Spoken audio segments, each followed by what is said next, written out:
You know, I was a lousy student. I hardly ever ate lunch because I never did my homework, and my teacher in the 3rd standard, Mrs. Nelson, would make me sit outside the tent at Delhi Public School during lunch and do my homework. Because instead of doing my homework, I was playing cricket the previous day. Some months ago, I was in a plane from Dallas to Atlanta, and there was an Indian guy with all of his funny stuff, you know, the high-tech stuff. He's working on 2 or 3 things at the same time. He even had something dangling from the window to give us the flight paths. I said, this guy is quite sophisticated. All I can do to press my BlackBerry buttons and my computer to say undo, undo, undo. So finally, he looked at me and he said, you're a reader. I said, yeah, how do you guess? He said, you're reading. Then he looked at me and he said, Delhi, Hindustan se ho? Are you from India? I said, yes, sir. I said, you too? He said, yes. I said, where are you from? He asked me. I said, I'm from Delhi. I lived in Delhi till I was 20. He said, really? Where? I said, Sundarnagar, Kakanagar area. He said, oh, I used to live in Sundarnagar. I said, wow. He said, did you go to DPS, Delhi Public School? I said, yeah. He said, this is amazing. I said, yeah, I went. He said, you went to DPS? I said, yes. He said, were you ever a student of Mrs. Nelson? 3rd C. They sent the worst students to Mrs. Nelson. And I qualified at the top of that list. Her favorite line was, Thappad khayega muh par. In Hindi, it meant you're going to get a slap on your face. And I did. And it was unfortunate because nobody told me she was a left-hander. So the first time I'm standing in front of her, not having done my homework, I'm watching that right hand. You know, I'm going away and away and away, and wow. So he says, you were in Mrs. Nelson's class? I said, yes. He said, me too. And then he raised his hand and gave me a high five and said, we made it, we made it.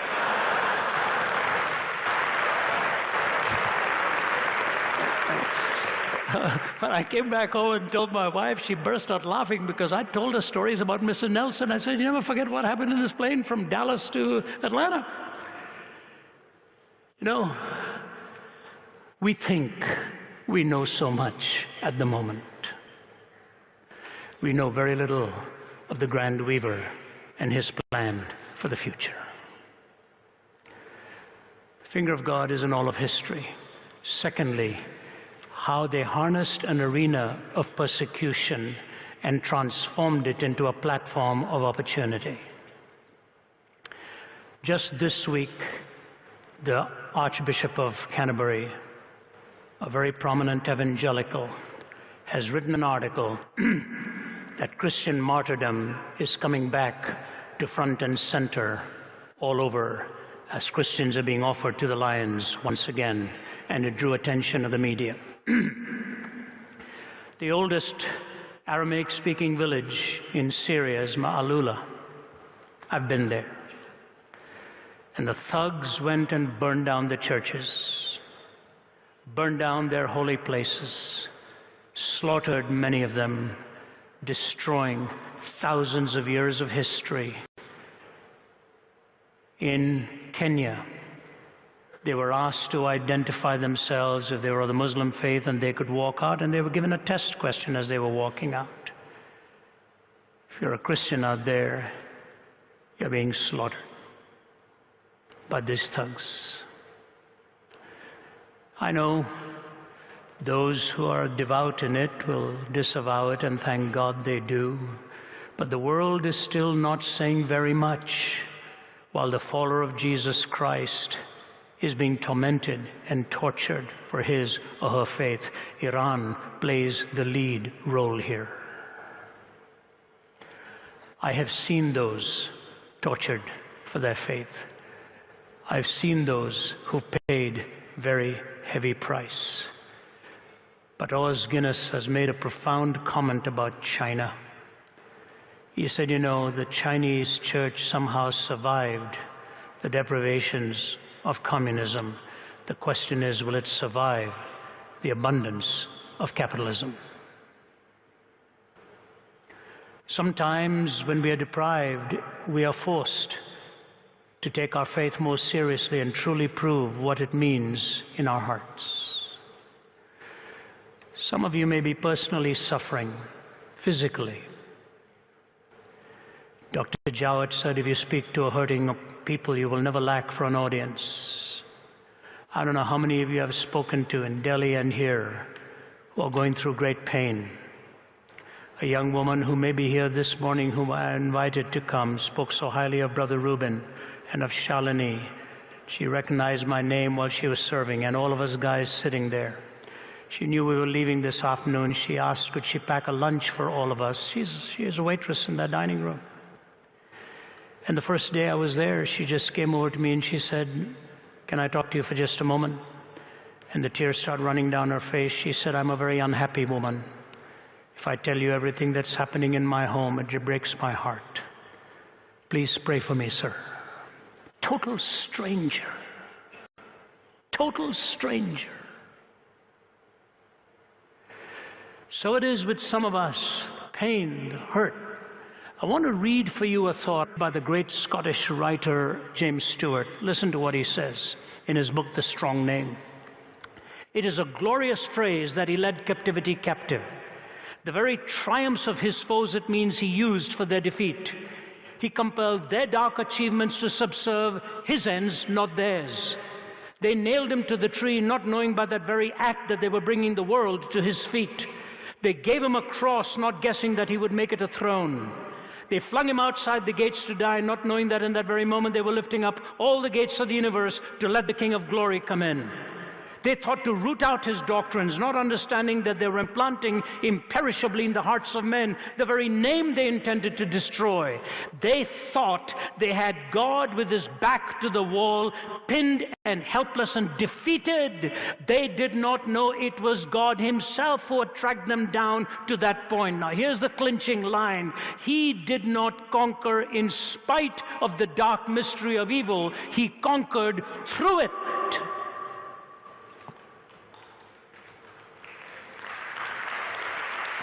He did not conquer in spite of the dark mystery of evil. I don't think this is a word game he is playing. God conquers in your life and mine through the dark mystery of evil. You see, we were given only one prohibition: do not eat of the tree of the knowledge of good and evil, because on the day that you do, you'll be as God, knowing good and evil. What it really meant was, don't play God. Don't play God. Because if you play God and define good and evil, everything else becomes up for grabs. They disobeyed that, and ate of the tree of the knowledge of good and evil, quote. Have you looked at our world now? Every tree is protected except for the tree of the knowledge of good and evil. We've redefined everything. And what chaos in this world in which we live. If you're going through suffering and pain, I urge you to seek God each day and ask him what he wants to accomplish through it. What does he want to accomplish through it? I look at my own life many times in all that went wrong and at the moment seemed insurmountable. And today all I can say is I thank God that he brought me through it and taught me what he wanted me to learn. Malcolm Muggeridge says this: contrary to what might be expected, I look back on the experiences that at the time seemed especially desolating and painful with particular satisfaction. Indeed, I can say with complete truthfulness that everything I've learned in my 75 years in this world And everything that has truly enhanced and enlightened my existence has been through affliction and not through happiness, whether pursued or attained. In other words, if it were ever to be possible to eliminate affliction from our earthly existence by means of some drug or other medical mumbo-jumbo, the result would not be to make life delectable, but to make it too banal and trivial to be endurable. This, of course, is what the cross signifies, and it is the cross of Jesus Christ more than anything else that has called me inexorably to Christ. You know, V.S. Naipaul wrote about India, the Trinidadian Indian, wrote the book, A Wounded Civilization. Yes, India has lived through a lot of wounds. The whole film, Mother India, Nagari Nagari Dware Dware, Dhundure Savariya. You're looking for some respite, some rest from Nagar to Nagar, from river beside, whatever, you keep going. So has China, so has Russia. These countries have endured a lot of pain. Maybe out of the civilizations that have experienced much pain, the cross can come through with shining beauty, and the empty tomb can be presented as the greatest hope for humanity. I just want you to know that the mystery of suffering is not as elusive as we may sometimes think it is. The early church conquered, and how they harnessed an arena of persecution and harnessed it to a platform of opportunity. Let me move to my final thought. Number one, as we saw the finger of God in all of history and Christ as its central figure, how they harnessed an arena of persecution, transformed it into a platform of opportunity. And number three, how they saw a priority of an individual over methodology. This is my key point. The priority of an individual over methodology. You know, we can memorize our answers. We can copy our answers. But in the end, God's answer through you is you. It's you. The way He has made you. No, the message is not about you. You are not the centerpiece, but it's the way He has made you individually. I was talking to Brother Anand Mahadevan earlier, and his testimony was first published. I was thousands of miles away, and I immediately copied it, put it on my computer, on my BlackBerry, and I read it to so many people. God used him in the place He placed him. It's the same with you. It's the same with me. He's made you so unique, so unique. You are without replication. It's sui generis, one of a kind. The day you accept that you are the way He hardwired you and softwired you and made you to be who you are, you will take that moment and realize He can use you in a place and setting that He can use nobody else. Billy Graham was asked once by a reporter, I've heard many preachers better than you, how come He's chosen you to be the evangelist to the world? Dr. Graham was a very humble man and a very shy man. Looked at him and said, you know, when I get to heaven, that is going to be my first question. Why me? Why me? If you will go away with this closing truth today, He has made you unique for His cause and placed you where He wants you to be. He's the grand weaver.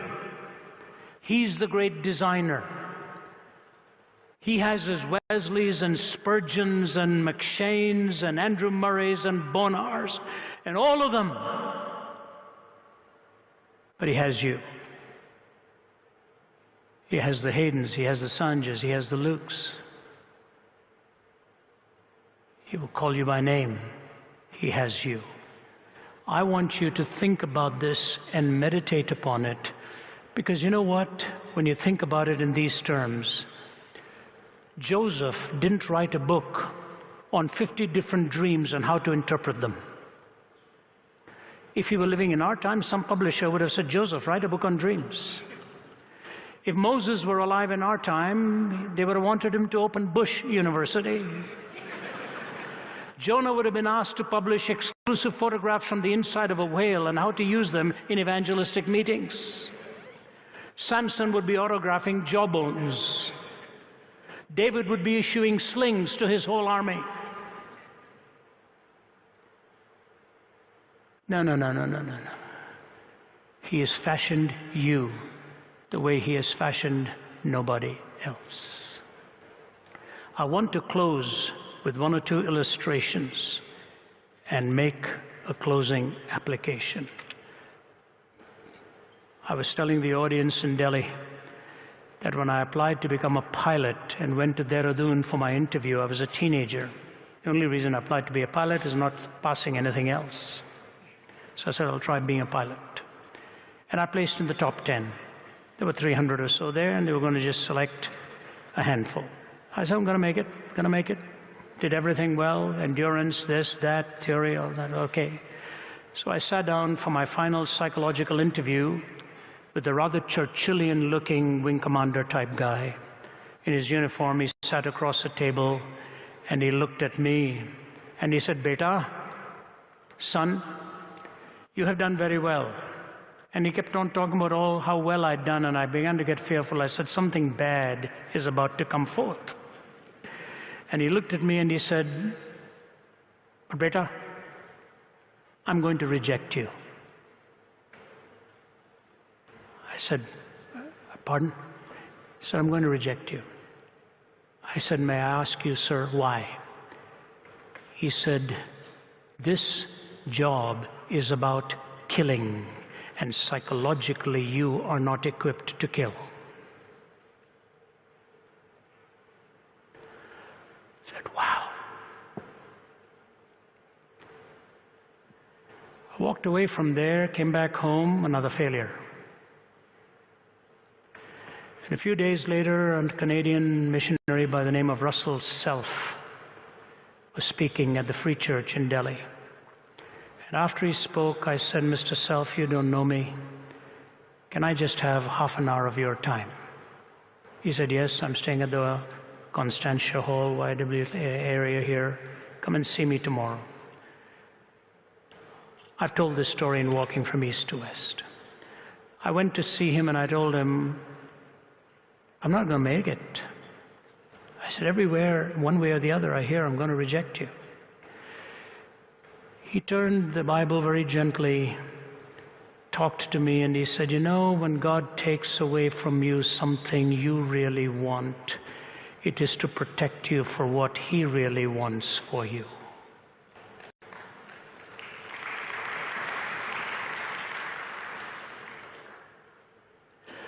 His family traveled for miles in Toronto once to come and meet with me because they'd read this story about their dad, Russell Self.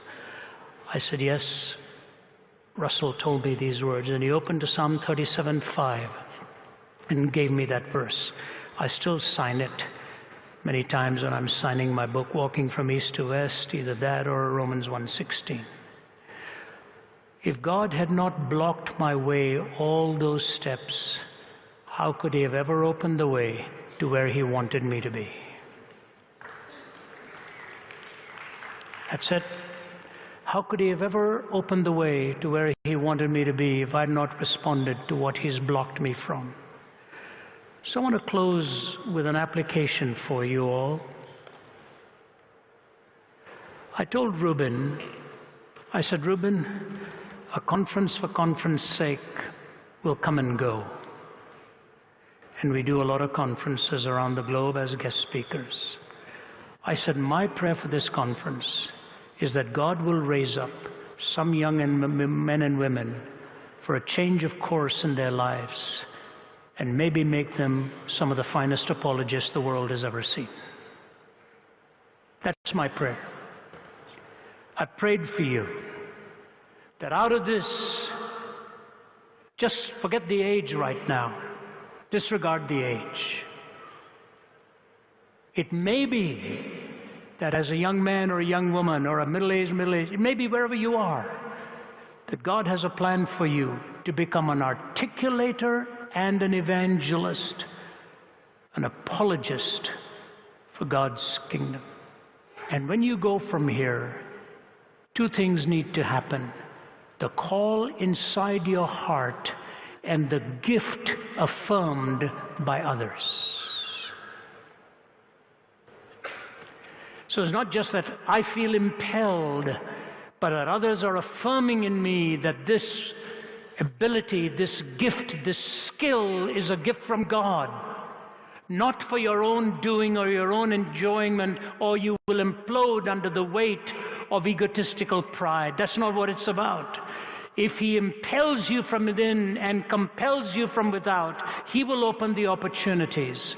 And my prayer for this conference is that even as the hard work has gone on by others and the investment has been made by so many, and we've merely invested a few hours in coming here and some thoughts in pouring it out, that God will raise up from this conference some men and women who will become evangelists, who are undergirded by apologetics, to become proclaimers of the gospel, giving answers to men and women here and around the world. That's my prayer.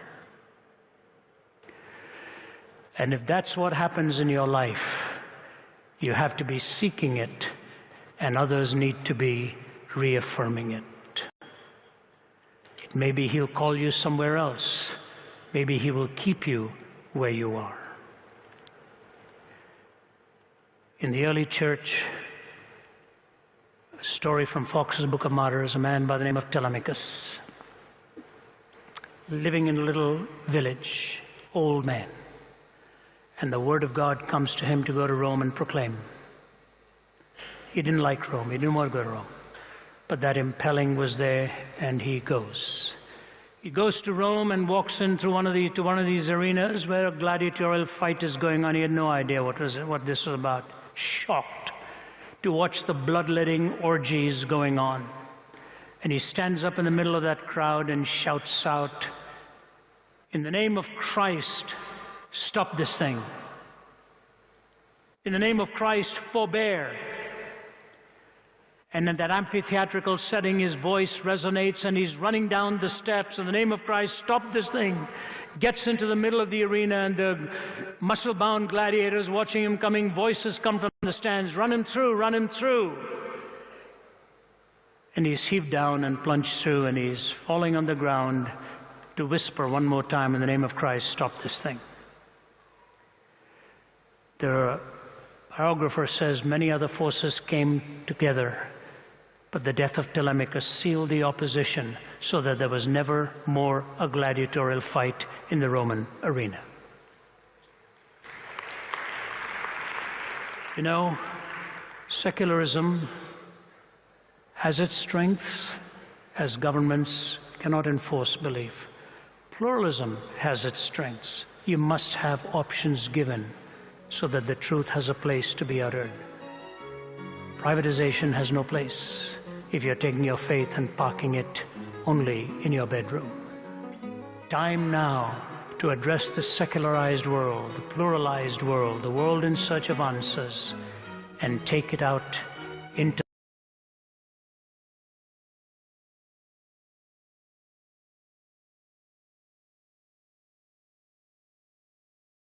that is going on the outside, that we forget the real heart of the message.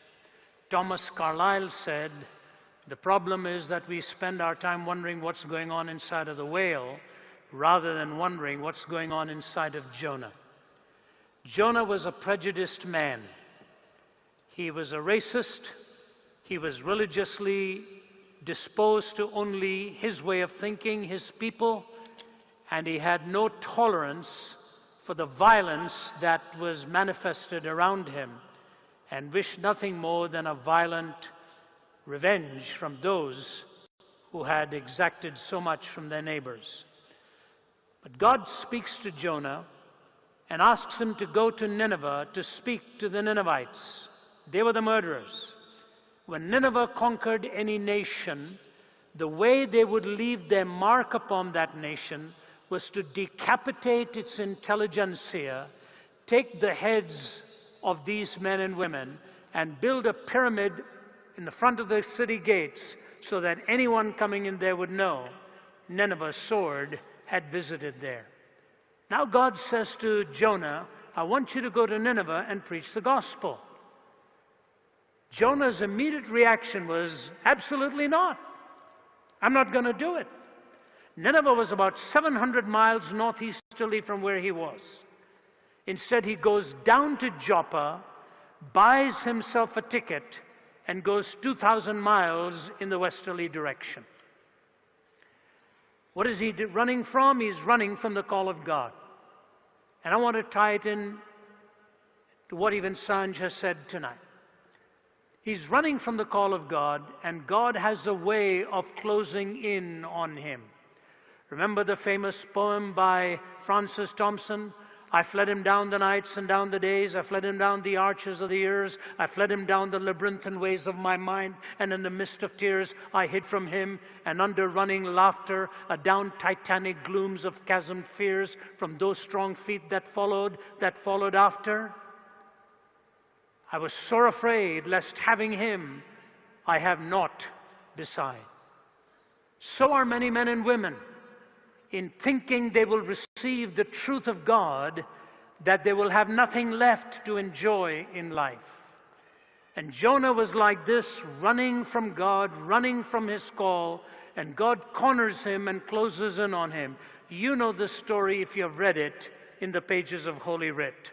But I like the way God ends this, and of course we are assuming Jonah is the writer of this story, which doesn't make him look very good, but the truth is very powerful. And in the last few verses, he says this, the Lord said, you've been concerned about this vine, though you did not tend it or make it grow. It sprang up overnight and died overnight, but Nineveh has more than 120,000 people who cannot tell their right hand from their left, and many cattle as well. Should I not be concerned about that great city? What God is referring to is that Jonah had sat down under a shaded tree, and he's enjoying the rest for the moment, and all of a sudden he sees that plant begin to shrivel up and die, and he wants to die himself because this tree that provided him shade has gone. And God said to him, are you right to be angry about this? It rose overnight and died overnight. The Hebrew is very strong. The English mitigates the force of what is said. The English says, yes, I have a right to be angry. In the Hebrew, it actually says, it has the force of an expletive, quote, damned angry. I'm damned angry.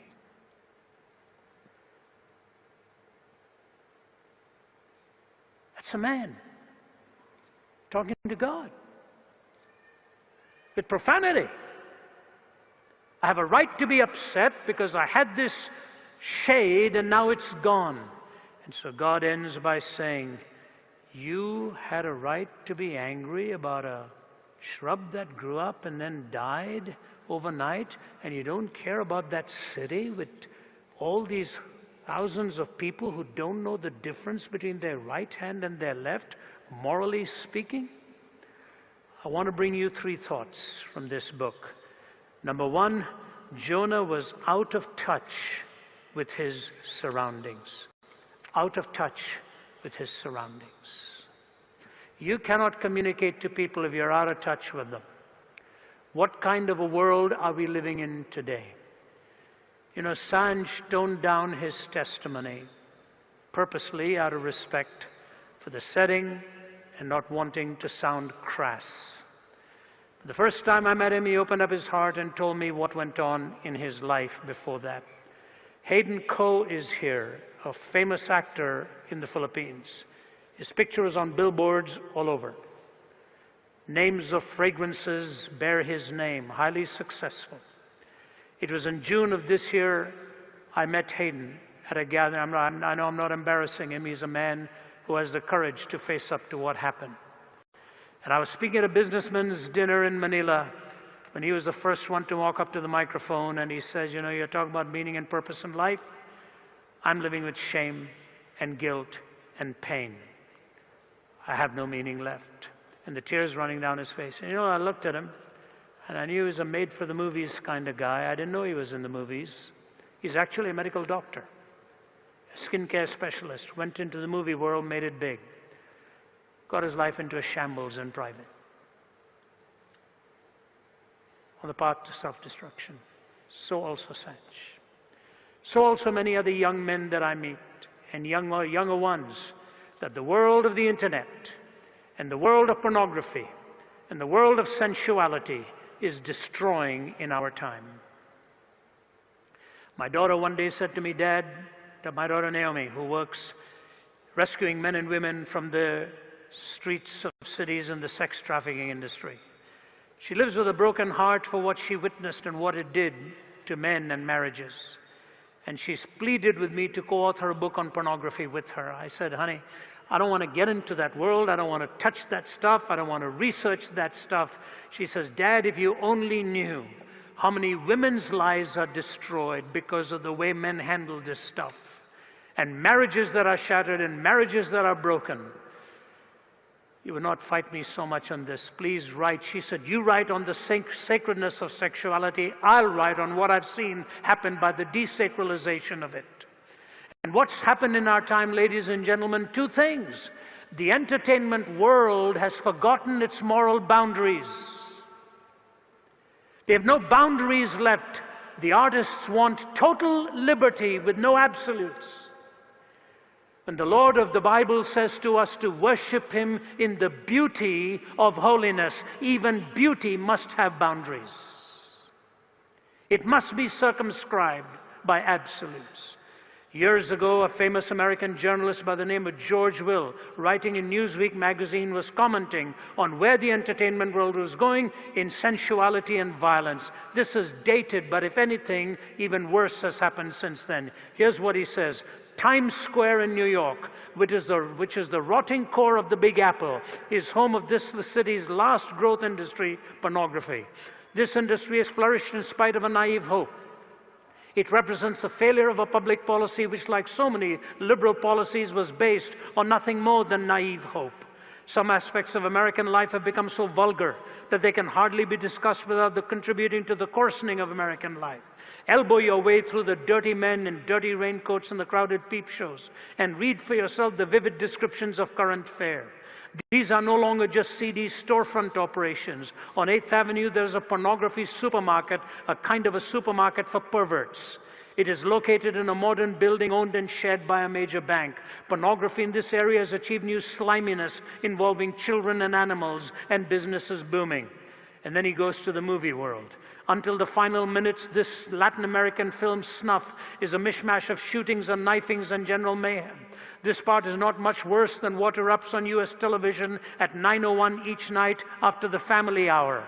But the final minutes of Snuff show a man dismembering and disemboweling a live woman using a knife, wire clippers, and an electric saw.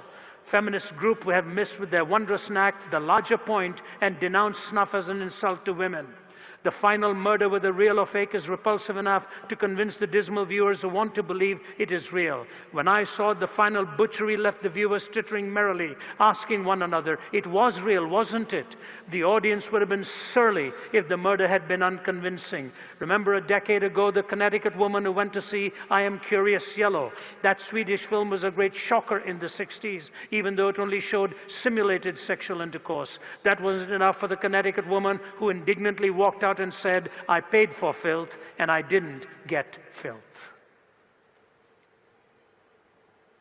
You know, that's the world of movies. I'm not saying it's the whole world of movies. What's happened in the cyber world to your children, my children? What are they being exposed to night after night? How can a 12-year-old handle this kind of an assault on the total decimation of the imagination? Could you handle it as an adult?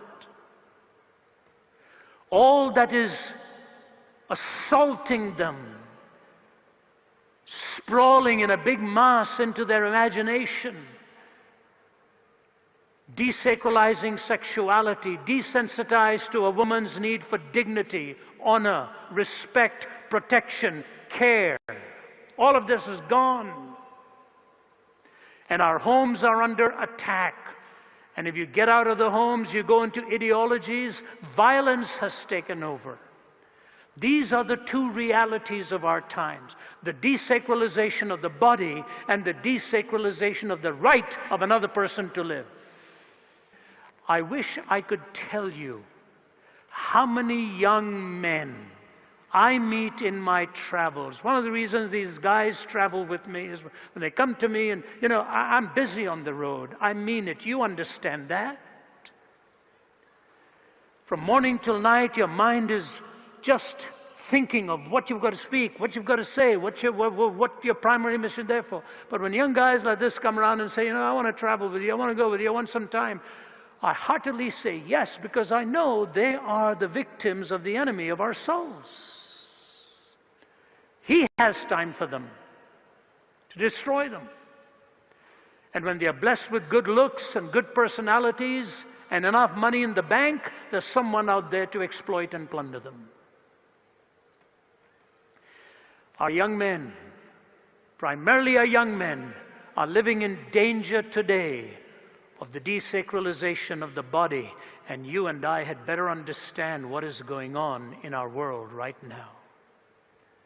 When I grew up as a younger man, I hardly heard the word. I don't think I would have known the word pornography when I was a teenager. I don't think I ever saw one, ever held one. And for the life of me, I don't even know what it is that holds a person, except that I do know it changes the way you think and makes you hunger after a feeling, not necessarily after a person who will not be able to hold them for more than a few moments. They're in search of a feeling. And then violence. We talk about these people somehow being programmed or, recalibrated, radicalized. We use new terms as if somehow their will was not engaged in wanting to move in this direction. Those of you in the business world know better than what I'm talking about. You go into a hotel room night after night, this happens. I remember speaking to the Atlanta Braves baseball team once, and I looked at the boys' muscles bulging like watermelons. And I said, it's a terrible feeling to walk into the clubhouse and be the only one who fails the physical. I said, that's who I am. I said, you guys are specimens of athleticism. You guys can hit a ball that I'm not even able to see when it's coming over the plate. I said, so I'm not going to talk to you about how to hit a ball. I said, but I'm going to talk to you about something that I've done probably than most of you, spent my life on the road. And I want to talk to you about how to live your life on the road. I kid you not. The guy's arms dropped, they leaned forward and started to listen. And at the end of it, one of the highest paid players, actually, he was not on the Braves side. This guy was at that time playing for the St. Louis Cardinals. You speak to the two teams. And this guy came over, held my shoulders like this, powerfully built, and he then looked at me, my staff travel assistant standing next to me, and as soon as he heard him talk, out of courtesy, he stepped back. And the tears running down his face, he said, Ravi, I wish I'd heard this message some years ago. He said, I am a multi-million-dollar athlete, but I've lost everything that's of real value in my life. My wife, my children, my family. Why? You sit in a hotel room and that filth comes through. And they sell themselves to these things. They're gone. Now, I don't know what message and ministry God is calling you to, but I just want to say to you this. There's a world of need out there. We all can't meet all of it. But I remember during a huge tragedy in New York City, what happened when a man was, as a city councilman, was asked, how come he didn't know all that was going on in his borough? And he said, I have a hard time sometimes even knowing all that's going on in my home. You're asking me to find out all that's going on in my borough? He said, if you want me to listen to the heart cry of every person in my constituency, and here's what he said, and I quote, you may as well ask me to listen to the sound of every blade of grass growing and the heartbeat of every squirrel. The noise would be deafening on the other side of silence. You may as well ask me to listen to the sound of every blade of grass growing and the heartbeat of every squirrel. The noise would be deafening on the other side of silence. There's a vast scream out there. I'm going to ask you this. What portion of that gigantic scream, all of which can only be heard in one heart, and that is the heart of God, where there's an aggregate of human suffering, what portion of that is He assigning to you? Are you willing to take it? What portion of the world's pain is He going to ask you to carry? Are you willing to carry it? God has called us to Christian apologetics. He's going to call everybody to it. He's called some of you to walk into the streets of Mumbai or Hyderabad or whatever, rescue them. God be with you. Every calling is a noble calling. I'm just asking you this. Are you bearing your burden for what God has called you? Get in touch with your surroundings. Secondly, I want to ask you, have you got in touch with your message? Jonah lost sight of his message. You know what the message of God is? That in His love and in His grace and in His mercy, He reaches out to us in our depths and transforms, forgives, and redeems by sending His Son to the cross. Are you in touch with your message? One of the things I've learned, which is really quite amazing, is this. God has a time and God has a timetable. I believe that very much. I struggled and suffered with my back for 27 years of agony and pain. Those of you know my story, and so many of you, actually one young man as we walked in tonight, put his hand on my back and said, "How's your back doing?" I had a triple herniation, 2 metal rods from my middle of my back all the way into my tailbone, 8 screws bolting me in, with 2 major surgeries that have transpired. Last year, through an incredible experience, a man from Singapore, godly man, came and said God had spoken to him. I don't have the time to go into the story to tell you. But as he laid his hand on my back and prayed, and I'd been prayed for years and years and years, it was an incredible thing. Maybe I'll just give you a snippet of it. He said, God told me 2 things about you yesterday. Number one, that His anointing in your life in the years that is going to be greater than the years to come. I said, Dew, are you really speaking from your heart that God said this to you? He said, yes. I said, I would welcome it. He said, but then Ravi, He told me something I have no clue about. He said, tell Ravi, like the Apostle Paul, he'll have a thorn in the flesh, but I'll take care of him. 3, 4, 5. He said, lying in bed there, I said, Lord, I don't know what 3, 4, 5 means. He said, you tell Ravi, he'll know. He said, I'm here to tell you here in Atlanta as I'm visiting from Singapore, God wants me to tell you He's going to take care of you 3, 4, 5, and I haven't a clue what that means. I got the tears in my eyes. I said, Dew, from 1985, the pain in my back has been L34 and L45. I'd get up in the morning and didn't know if I could walk straight. The shooting pain in my back, sometimes I'd sit in my car and just cry. The agony. I don't want to get into medicines because I don't want to foul with my brain, and so I just live in the pain. A few days later, after Dew prayed for me, my travel associate and I were in another city. I got off security, and I sat down on a chair and bent my knee and bent down like this to tie my shoelace. He looked at me and said, what are you doing? I said, Corinne, I wasn't aware of what I'm doing. Because I'll tell you what, prior to that prayer, 29th May last year, if I'd done this and tied my shoelace, I'd be walking in pain for 6 to 7 weeks with anti-inflammatories because it would yank something in my back and I would just be hobbling over just to do this. I couldn't tie my shoelace without kneeling on the floor. I just looked at him and said, this is amazing. Absolutely amazing. I'd already told my wife what had happened on the prayer. Since